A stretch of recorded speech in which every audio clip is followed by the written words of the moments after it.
As per usual, we've got a fantastic looking video package to start Raw. It takes us back to last week with Mick Foley and Stephanie McMahon. Foley stands up for himself and then Triple H comes out to get in his face. Foley still stands his ground, attacks Triple H, and then Triple H is about to destroy Mick Foley. And then Seth Rollins makes a surprising return, but then gets murdered by Triple H. Bad times. Once the live show starts, Mick Foley comes out and says sorry for last week. The crowd really aren't happy that he's being humbled. Foley continues to say it should be about the wrestling at WrestleMania and not GMs. And then he breaks the sad news to everybody that he's taking a leave of absence. But as soon as he says that, he loses his shit, tears his index cards up, and cuts somewhat of a pipe bomb until his microphone's cut off.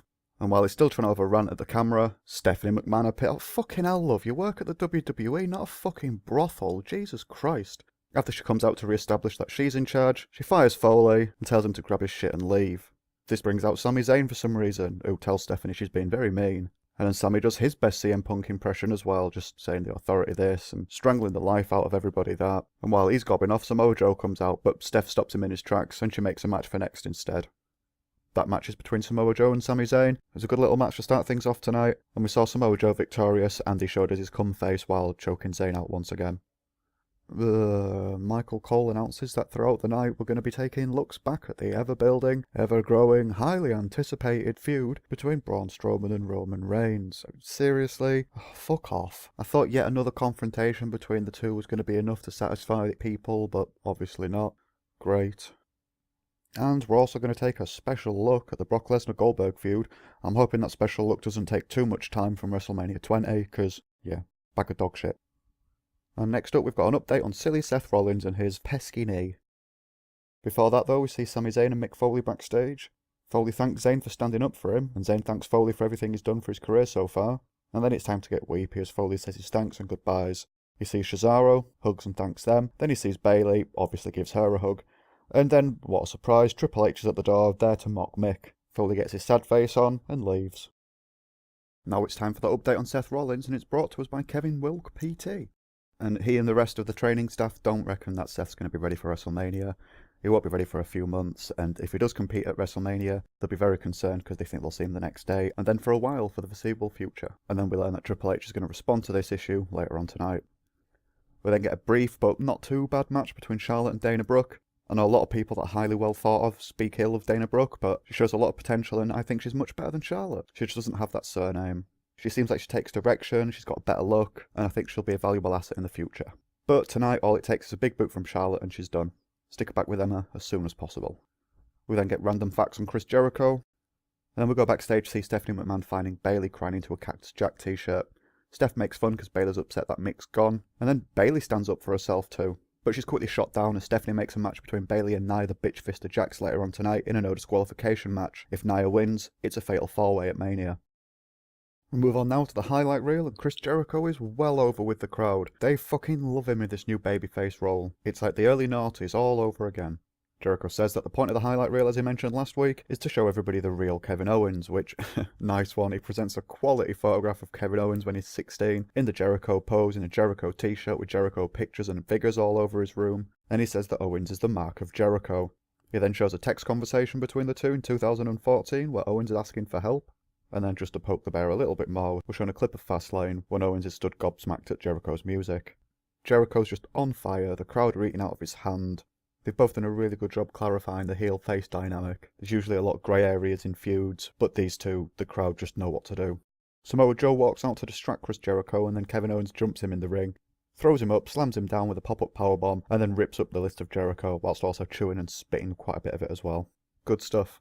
This is one of the very few matches I'm actually interested in at WrestleMania this year. Like I've said fucking numerous times now, Jericho should have won the Rumble. This should have been for both belts, and it should have been the main event. Especially when you can still hear how over Jericho is, and Goldberg got that very sour response last week. Michael Cole gets excited when we have a little look back at Roman Reigns and Braun Strowman's contract signing not so long ago, where Braun broke the ring using Roman Reigns. Yawn. I say yawn because I don't think actually yawning is going to get my message across. Cruiserweight action now with TJ Perkins against the Brian Kendrick. The salty veteran uses a hair pull and hits him with the sliced bread number 2 for the win. And then after the match he grabs a mic and mentions that he's just half-inched Akira Tozawa's passport, so Tozawa's not even in the country. We get another look at that really nasty tumble down the ramp from Roman Reigns after Strowman ploughed through him once Roman had finished talking to Shawn Michaels. And it amuses me because they cut the replay short, not letting the crowd be heard, chanting for everybody but Roman, and just not giving a shit that he was potentially injured. Oh, fucking Man Bun, piss off. Charles the Dwarf finds Man Bun Reigns backstage and asks him about his thoughts on Braun Strowman and The Undertaker, so Roman just gives the old this is my yard, big dog, etc, etc. Oh, they'd better be making a fucking effort with this match at WrestleMania. Double especially now it's for the championship. I was a fan of both guys going into WrestleMania 20. That match left me very disappointed, as well as leaving a lot of other people disappointed too. I was very happy that Goldberg got to come back and perform in front of his wife and kids and a new generation of wrestling fans. It's nice to see him smash a few people around at the Royal Rumble, even if he was sloppy as fuck. But since coming back, he's made John Cena look like the man of 9,999 holds. I mean, Brock Lesnar's not even much better than that since returning. All he does is a few strikes, and then just German suplexes for the rest of the match until the F5 finish. They're shining a lot of spotlight on this. I'm just hoping I'm not going to be underwhelmed again. Nia the Bitch Fister Jax heads towards the arena, and she'll be looking to decimate Bayley shortly.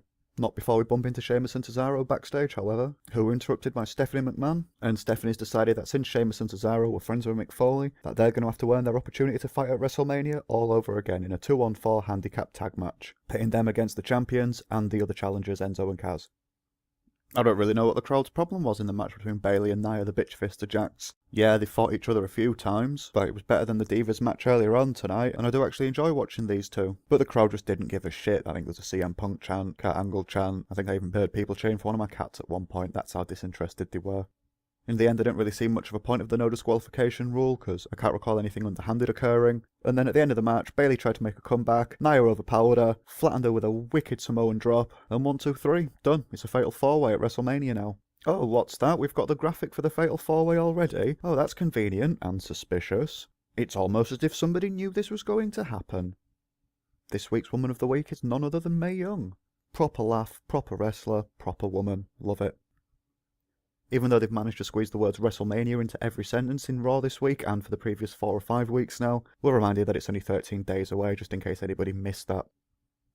I'm bored of the king. Yeah, Triple H is nice to see every now and again. His in promos can be quite interesting and intense, but it just reminds me of late 90s, early 90s, mid 90s, with him just babbling on with the exact same promo week in, week out. We've had too much of him lately. All that there was to take from this promo really was that next week Triple H is going to draw up some documents. If Seth signs them, they can fight at Mania, but then Seth can't sue Triple H, Vince, Steph, or the WWE if/when Seth ends up as a cabbage. Woo woo, all aboard the highly anticipated excitement train that is Roman Reigns and Braun Strowman's feud. Coming up next, we've got the 2-on-4 handicap match with Sheamus and Cesaro against Enzo and Kaz and Gallows and Anderson. But not before we learn that at WrestleMania singing the national anthem is Tina Tash, well, fuck knows how to keep up with shit like that. I don't really get Enzo and Kaz's involvement in this. The crowd are behind them, but it's a 4-on-2. Surely because they're faces, they shouldn't approve of having to team up on someone, even if it is going to eliminate the third team from the match at Mania. They still don't seem very torn by the whole thing. But as long as they get the catchphrases out and the crowd sings along and buys all the merch, what the fuck does logic matter? That sort of makes sense. Well, no, it doesn't really. If Enzo and Kaz had come out and they were conflicted about what they had to do, fair enough, but Gallows and Anderson jump Enzo and Kaz before the match even starts, so we're going to start off as just a normal tag match. Which doesn't last long until Big Kaz makes a recovery on the outside. He takes out Gallows so Anderson doesn't have anyone to tag to, and then Cesaro tags Sheamus in, holds Anderson still, and Sheamus belts Anderson in the face with a bro kick. Now it's finally time for a visit from the New Day this week, and Xavier Woods says he's got something to talk to us about. At WrestleMania, obviously. So Woods and the lads plug pretty much all the matches on the card, whilst avoiding talking about what they've been up to recently. And before we get into the next match with Austin Aries, I'd just like to mention how impressed I am with how he's just appeared out of nowhere and is in one of the WrestleMania matches. I'm quite excited for that. With regards to Aries' match against Tony Nese, what the fuck was that in the crowd squawking at/for Tony Nese? It sounded like Vicky Guerrero and Axl Rose raping a rafter of turkeys. Christ. The match itself was, again, just like usual 205 Live stuff. Nice, short, fast-paced match. After the match, Neville, the champ, comes out for a quick chin wag, but Aries shoots his comments down quite quickly and says that he's going to win at Mania with a new champ. Already this is slowly starting to grate on me. In reality, it doesn't really take 17 weeks to put some fucking clothes on. And then we jump back in Snickers' time machine to visit 2003, the WrestleMania match between Kurt Angle and Brock Lesnar. The one where we're all shitting ourselves for about half an hour, however long the match was, that Kurt Angle was going to die in the ring. And then Brock Lesnar nearly kills himself with that fucked up botch shooting star press. It's a fantastic match, and a great testament to Kurt Angle's work and Brock Lesnar's early work before he inevitably turned into the one-trick pony German suplexing machine that he is now. We're treated to yet another promo for the Goldberg-Brock Lesnar match at WrestleMania. They've made so much promo out of so little footage, it's just, ooh. And they've obviously designated some time next week to have one final confrontation between Lesnar and Goldberg on Raw before their WrestleMania match. Fantastic. Yeah, well, I wasn't expecting that. Charles the Dwarf backstage interviewing Berserker Braun Strowman. Strowman corrects her and says that he won't be facing Roman Reigns tonight, he'll be destroying Roman Reigns tonight, which the crowd love. And the more into his interview Braun gets, the more into him that the crowd get. He also says the Undertaker's going to need a shovel to scrape up what he leaves of Roman tonight. Can't believe I'm saying this, but good stuff. Tomorrow night on 205 Live, Austin Aries has a message for Neville. You know where I'm going with this, I'm not going to watch it, but there you go. And now onto our main event, where Roman Reigns obviously gets the usual applause from the crowd when he comes down.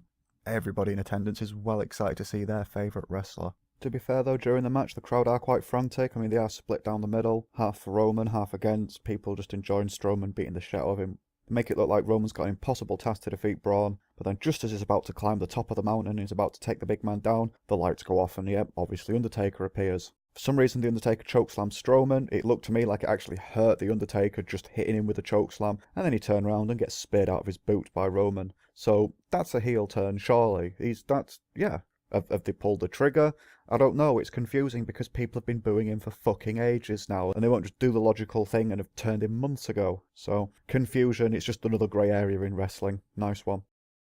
So we're less than 2 weeks away from Mania, and yeah, Raw has just been used as a device to advertise WrestleMania. It doesn't really appear to have anything of its own merit to show anybody, and Raw's just not been used for anything other than that. Hopefully things will change after WrestleMania, and that shouldn't be my mentality. I shouldn't be looking past WrestleMania and hoping it's done soon. And that's enough out of me for the time being. If you'd like to ask me questions or leave me abuse, I can be found on Twitter @BluntDamage. If you'd like to comment on the video, you can follow the link in the description to the Botchamania site and do so there. And while you're on the site, you can check out 10 quality years of Botchamania, obviously, the entire backlog of my RAW RANT, going all the way back to my written work, /walls of text, Vinny's midweek wrestling write-ups, and a shit ton more great stuff on the site to keep you busy. And last but not least, if you like my theme music, the band are The Colour Fire, and they can be found at www.thecolourfire.com, and their digital store links can be found in my description. Thanks for watching, and I'll see you next time.